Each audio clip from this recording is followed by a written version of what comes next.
আসসালামু আলাইকুম প্রিয় শিক্ষার্থীরা, কেমন আছো সবাই? আশা করি সবাই ভালো আছো, সুস্থ আছো। আজকে বিজ্ঞান ক্লাসে তোমাদের সবাইকে স্বাগত। আজকে আমি তোমাদের 9 অধ্যায়ের আমাদের জীবনের প্রযুক্তি তৃতীয় পাঠ নিয়ে আলোচনা করব। প্রযুক্তি দেখো, প্রথমে আমরা কিছু ছবি দেখি। এখন দেখো বর্তমানে প্রযুক্তি আমাদের কত কিছুতে সাহায্য সহযোগিতা করছে, তাই না? আমাদের জীবনকে আধুনিক থেকে আধুনিকতর করেছে। দেখতে পাচ্ছ ছবিগুলো ফ্যাশন করছে কেমন, দেখো স্টাইল করছে। আচ্ছা দেখো, আমাদের জীবনে প্রযুক্তি, তা আমাদের জীবনে সুবিধাও যেমন আছে, অসুবিধাও কিন্তু আছে। প্রযুক্তি আমরা যতটা সহজভাবে ইউজ করি, এর কিন্তু কিছু প্রভাবও আমাদের জীবনে প্রভাব ফেলে।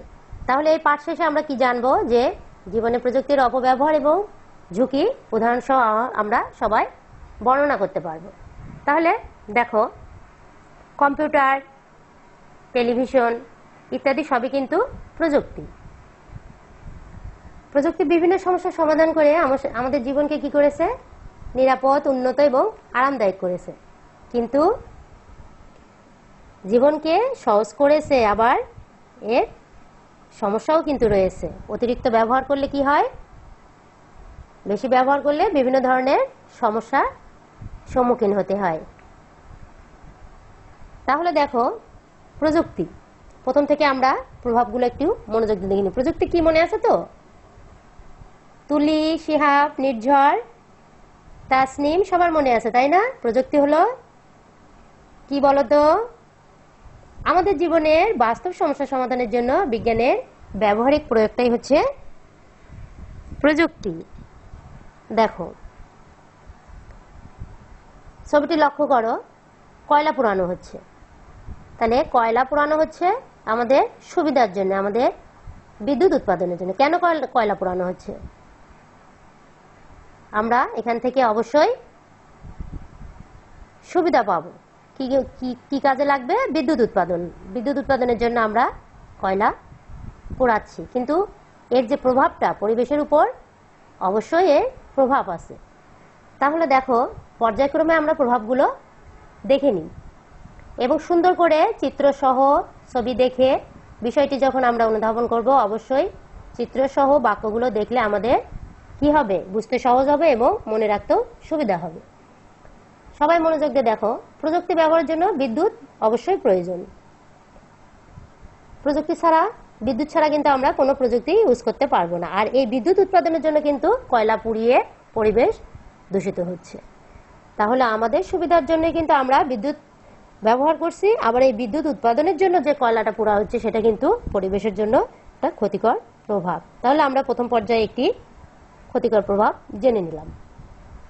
এবার দেখো, চিত্রটি মনোযোগ দিয়ে লক্ষ্য করো। অবশ্যই চিত্রটি দেখে বুঝতে পারছো এটি একটি বায়ু দূষণের চিত্র। বিভিন্ন কলকারখানা থেকে কালো ধোঁয়া বের হচ্ছে এবং বায়ুর সঙ্গে কিভাবে মিশে যাচ্ছে। মনোযোগ দিয়ে দেখো, তাহলে এই চিত্র দেখে অবশ্যই তোমরা বুঝতে পারছো এটি একটি বায়ু দূষণের একটি চিত্র। এর ফলে কি হচ্ছে?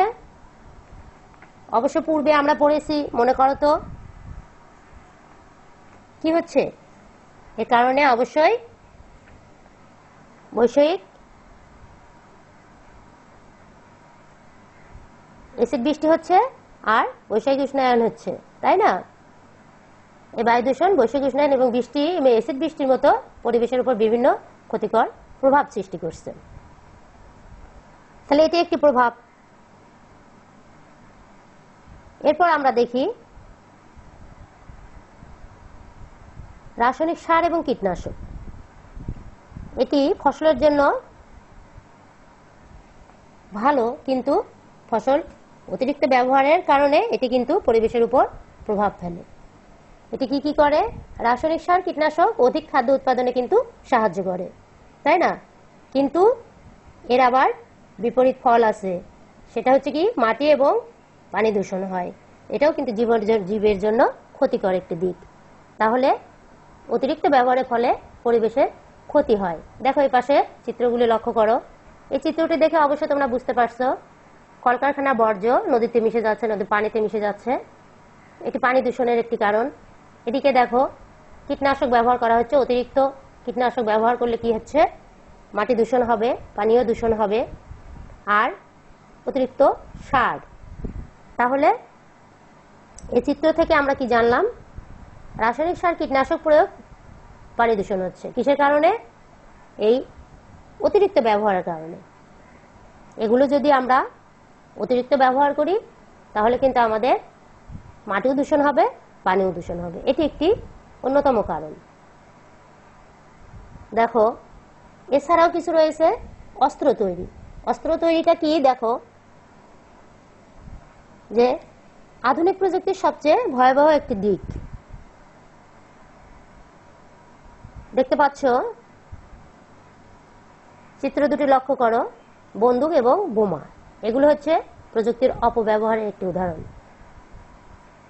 এগুলি কিন্তু যথাযথ ব্যবহার না করে এগুলোর অপব্যবহার করা হয়। দেখো যুদ্ধের ট্যাঙ্ক এবং যুদ্ধ বিমান, বন্দুক, বোমা, ট্যাঙ্ক ইত্যাদি এগুলো তৈরি করা হয়েছে।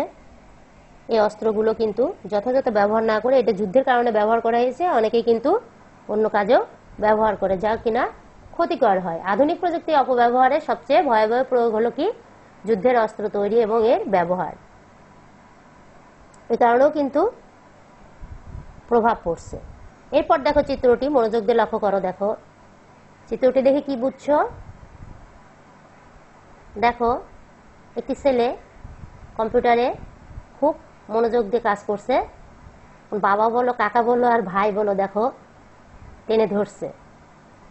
হ্যাঁ, কারণ কি, অবশ্যই এটির একটি কারণ আছে।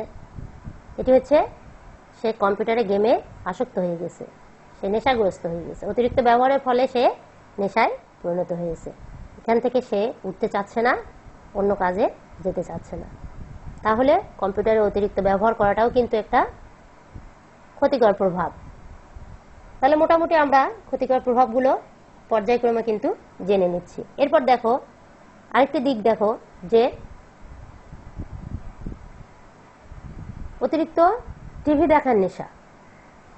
অতি কাছ থেকে দেখা এবং কাছে থেকে দেখলে কি কি হয়, দেখো এখানে হালকা একটু কালার করা আছে, দেখতে পাচ্ছ? এটি কিন্তু একটা রশ্মি, গামা রশ্মি, যা টিভি থেকে বের হয়, কালার টিভি থেকে বেশি বের হয়। এটা চোখের জন্য মারাত্মক ক্ষতিকর একটা দিক। তাহলে এত কাছে থেকে কিন্তু কখনোই টিভি দেখা যাবে না। আর অতিরিক্ত সময় ধরে যদি দেখা হয় তাহলে সেটা কিন্তু শরীরের জন্য ক্ষতিকর।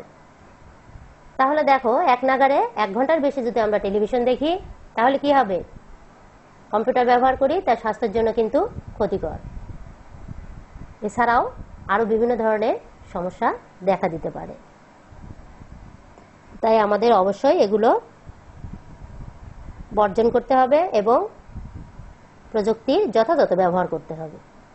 এ পর্যায়ে আমরা কি করব, আমাদের পাঠ্য বইয়ের ৬৬ পৃষ্ঠা খুব মনোযোগ দিয়ে পড়ব এবং বিষয়টি বোঝার চেষ্টা করব।